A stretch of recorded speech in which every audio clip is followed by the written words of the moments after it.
stuff.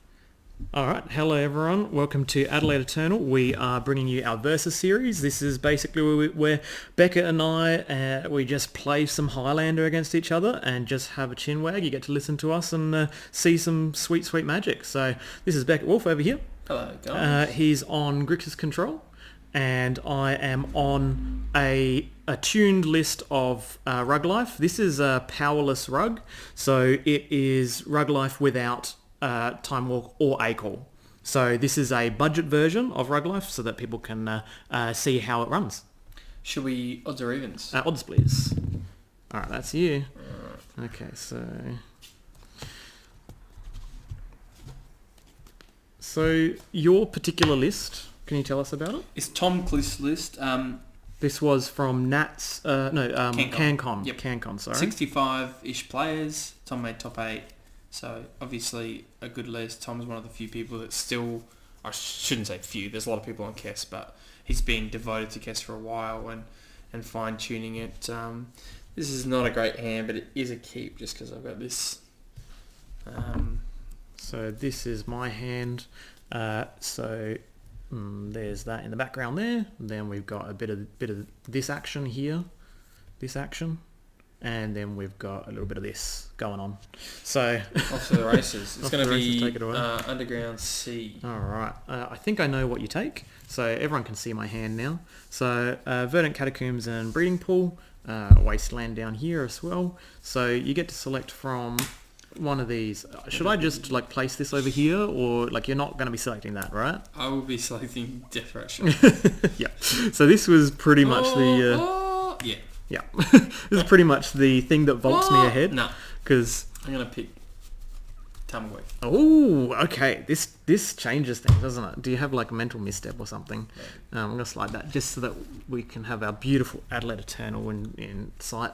Hashtag always be branding, right? ABBB. That's it. Doesn't that always be belittling and belligerent? ABBAB. All right, this is a pretty sweet draw. So you've got a sneaky little mental misstep from my death, right? Is that what you're saying? How did you know? That's what you're telling me.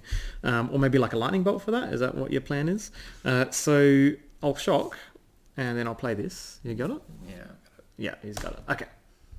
Boom, boom. All right, I'll say go. So this is what I drew. Semi-relevant here. Now, yeah, I'll be interested to see how... Okay. Oh, okay. All right, untap. Wait. Aha, I see. So, maybe we're going to be strongly rewarded for being on powerless rug life, right? So I guess we'll just wasteland this. Yeah, Thought Scout. All right, you may Thought Scout yourself. Go for it. So yeah, we'll wasteland that, and we'll just play our threat and say go. Yes. So we did have a play. If Beckett actually hit his land drops, we would have played this. Oh, basic. We would have played this and had Spell Snare up to protect the Hexdrinker from like a Dreadball. So I'll draw this. So let's play this, and I think we're going to just get in there, right? So get in there for 2. We'll level... actually, we'll fetch and then level, right? Okay, fetch. I'll get myself Tiger, and I'll level with the Tiger and once, and then I'll pass the turn.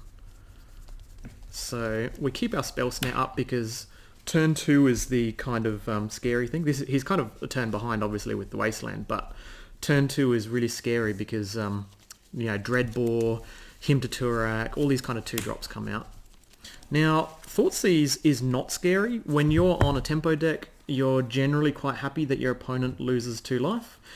So here's my hand. Boom, boom. So... Yeesh. So again, I'm on powerless rug life. So we've got Snapcaster Mage and Wasteland. So we've actually drawn 2 of our points here.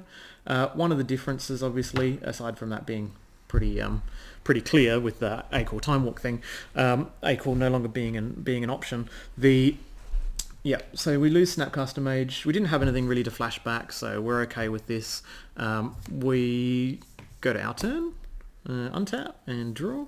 I'll play this, and I'm going to level up twice and attack for 4. All right, pass to you. So when you're on a powerless build, yep, go for it.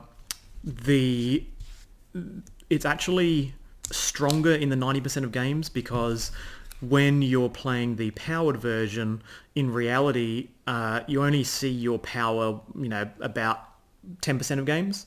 So 90% of the time, you're winning with just consistent, good, cheap threats with soft permission. That's like the whole point of tempo.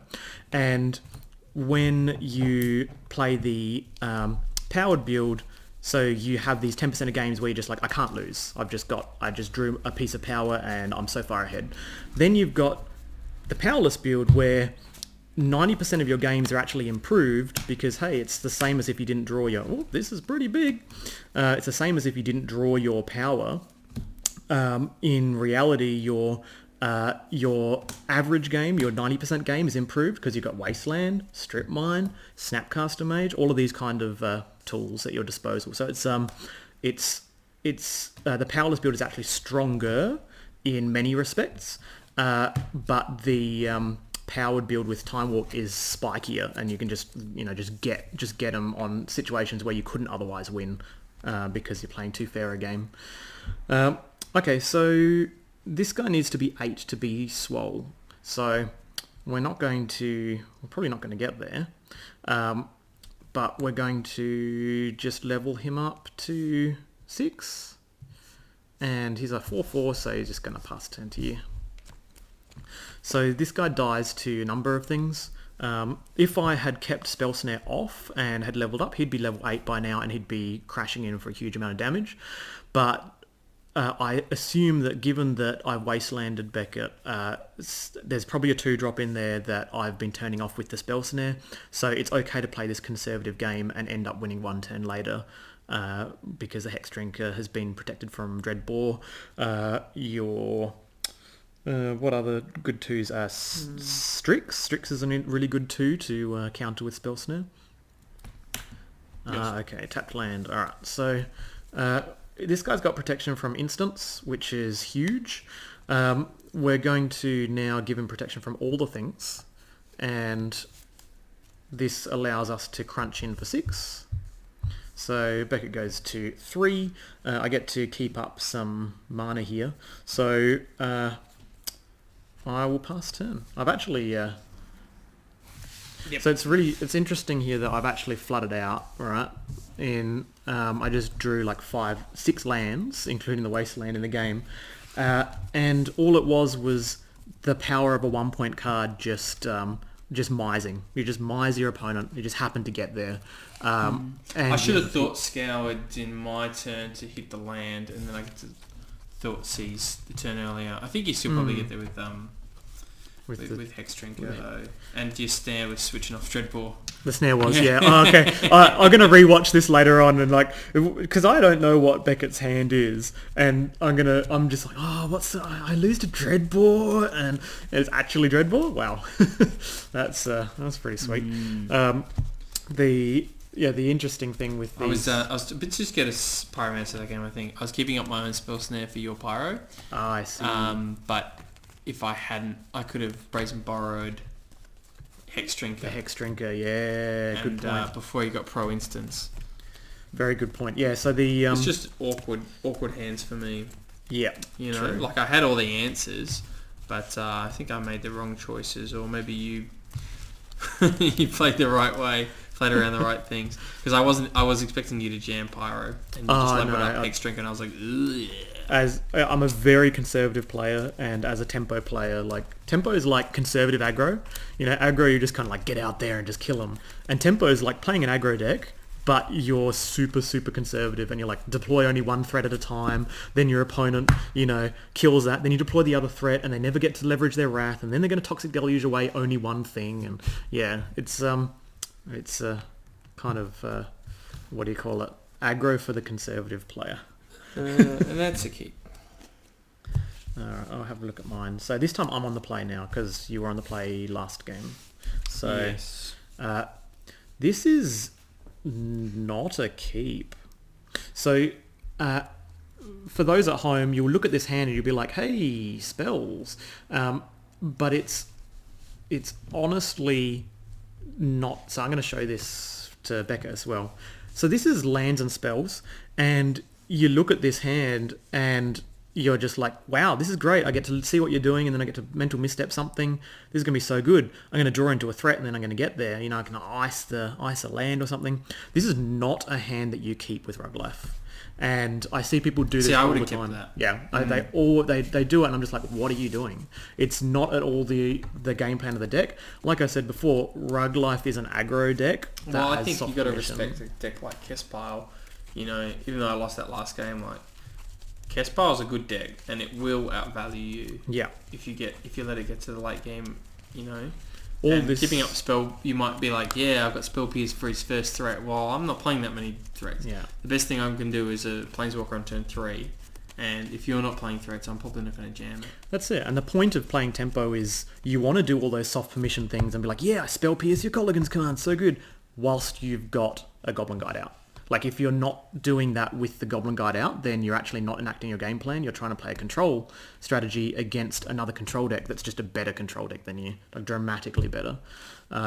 So you have to make some really disciplined mulligans, and if it means that you lose this game because you mulliganed down, then it's just the nature of it. But you have to, you don't want to just lose because you just didn't play your game, and you had a decision that would have let you play around it.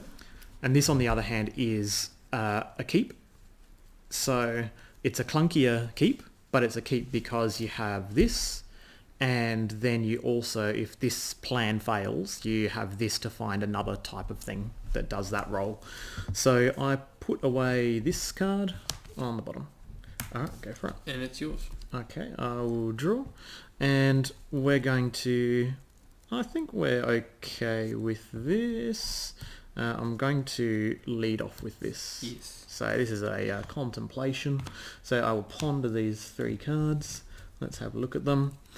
So yep, that's great. So we're going to draw this in our hand, and then we're going to put these 2 on top, and it'll probably be in. Given that we know the interaction from the opponent, it's probably going to be in this order.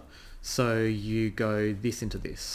So let's put that back. I'll draw this card here, and then I'll pass turn. And I was just shortcutting fetch. Shortcut this fetch. one. Tap Normally land. I wouldn't bother, but he's playing aggressive, so saving a shock, can help in the long run. And I know that I want to be doing this on turn 2 anyway. Yep, so. Strix is like one of the best cards against tempo, and we have to respect it. We can't do much about it. So we knew what we were getting into, so we're going to play this, and we're going to deploy this. Yep. And say go. So this is the rest of our hand, obviously. You've seen for those at home. So you can see how the game plan is evolving, and yep, so the respect of the Grim Lavamancer is real. And I might as well get in there. Yep, so we take 1. No fear of Goblin Guard. Alright, so untap and draw. So we knew this is coming. And we're going to play this. And we are going to... No, we don't actually have to fetch. We don't have to do that. Actually, no, I think we do. Okay, so we'll fetch to 18. And then we're going to deploy this. Mm-hmm. Alright, and that'll be off a drop, and then I'll pass turn. Let's petty theft this one. Petty theft. That's interesting. So I'm going to respond to that. Now this is pretty sweet, this particular play, right? Yes, it's pretty sweet. You can cut. Oh, actually you don't need to cut, right? I get to spell snare that because it's a 2, and I don't have to deal with the 3/1 anymore. Alright. Anything? No bolting with on the Strix or anything like that? Nah, I'm good. All good. So this is everything that we've done right now is legitimately the entirely normal powered Time Walk Rug Life deck. You know, it's exactly the same. You just don't have Time Walk in the deck, but instead you've got, 7 points worth of sweet cards. I'm going to escalate to have a look at your hand. Yep, so you get to discard a card from hand. Yep, and I'll this is this minus. Yep. Ooh, it's good. I'm glad I escalated. Yeah, so take this, alright? Although you get to Direfleet Bolt Strix, which is very strong. Yep. And yes, I believe I take Fire Ice. Yep, because you can just play the long game and play around that, because you've dealt with all of my threats so far, so it's hard to do much about that. So you're on 3 cards, right? 3 of the best. 3 of the best cards, you say. So unfortunately I don't have the 4th land, and this is an issue of mulliganing, right? So we're on 6 cards and we put a land away when we mulliganed. When you have that land and you have the ability to have mana leak up when you play a threat is basically where you want to be. But we might just have to deploy a Direfleet Daredevil, and we've got Collective Brutality, which again, it's all about that. If you had that extra land, you could Brutality here, kill this, discard a card, and get rid of like a Colligan's Command, which is really, really huge. So mulliganing did punish us, but it was still better than taking the hand with no threats. So do we Lightning Bolt? I think we just deploy this. Yeah. All right. So I'll cast this guy. Yep. And then I'll Lightning Bolt the Baleful Strix. Pretty strong. Yeah. Now you can imagine how dramatic that swing around would be with that land that we had to mulligan away, where you get to Brutality that, pitch this, which usually trades with the card that you're going to be countering anyway, so just really mana efficient, and get rid of a Colligan's Command. And this is the actual... So this is legitimately the play that we could have... Brutality away. It's pretty funny. So. You definitely called it. I'm going to neg 2 and I'll get back Strix. Yep. All right. And I'll pass. Okay, so that's quite literal brutality right there. And the irony here is that Baleful Strix is out. So, yep, I'll shock this and I'll play this and I'll pass the turn. Yep, so you can see how our hand was decimated. The Strix is huge. Like I said, one of the biggest nightmare cards for a tempo deck. You just can't tempo your opponent. They just kind of brick wall you for a while. Alright, untap and draw. Okay, I'll pass turn. So for every turn that goes on, we're less and less favoured. Thought sees me. That doesn't seem nice at all. So you're on 3 cards, right? 3. Okay, so I'll Force of Negation your Thoughts is. So the only reason we're doing this is because it exiles the card. In reality, both of our counter spells are mediocre here at best. If he Thought Seizes me and he takes this, he can play around this because he knows he's been playing around it all this time anyway. And we're just gonna, get rid of 1 Delve. So... Does he have a removal spell? Oh, Go Mag Angler. Yep, it's decent. So you end up having... So you did have a Delve spell. It was actually relevant. So I have creature, instant, sorcery, land. So I've got the usual suspects. Yeah, I think I want to keep Gurmag around, so I fetch first, and then I get to delve that 1, 2, 3, 4, 5, 6. Oh yeah, and then you keep K command in the bin. Yeah. All right. Then I'll assume that there's... Oh, I get to keep 2 things. Bros. Nice. Alright. And I'll get some land. Nah. Volcanic. No, I can't get Volcanic. Get in for 1? Or no? Nah. I mean, the likelihood that I have Lightning Bolt that bolts this becomes a 5/6 and attacks for 5 is pretty low, but if it was the case, it's pretty rough for you. It's yours. Alright, so... Yeah, I mean, I could have paid... tried to fight over the Force Negation just to hit the mana leak, but as I've said, I don't think mana leak is very strong. It's relevant, but then it's hard for you to keep up mana leak. Yeah, absolutely. And then if you're keeping up mana leak, I probably can play around it. Yep, absolutely. So I'll pass turn here. So sorry, how big is this? 4/5. Here's a 4/5. I wanna kill this and then get a. Let's do this because I think he's always going to be annoying for me. Yeah. So I might as well attempt to get rid of him. Yep. You got him. And then I will get him for 6. Alrighty. So I go to 9. Yours. And there's very, very few, if any, comes from behind cards here. So like you can see this scenario, we have kind of a soft permission, but it's a too little too late scenario where you just kind of are one land down, you don't have the ability to defend your card with the mana leak as well. So you would have gone brutality, pitch, mana leak, which would have countered a K command anyway, but I use it to get rid of the Colligans, and then I'm like really, really far ahead. So sometimes there's a cost of mulliganing, but again, the first hand was just unplayable in tempo. You're just gonna look at all of the removal spells. I needed to find one threat to protect, and I couldn't protect it against 3 removal spells.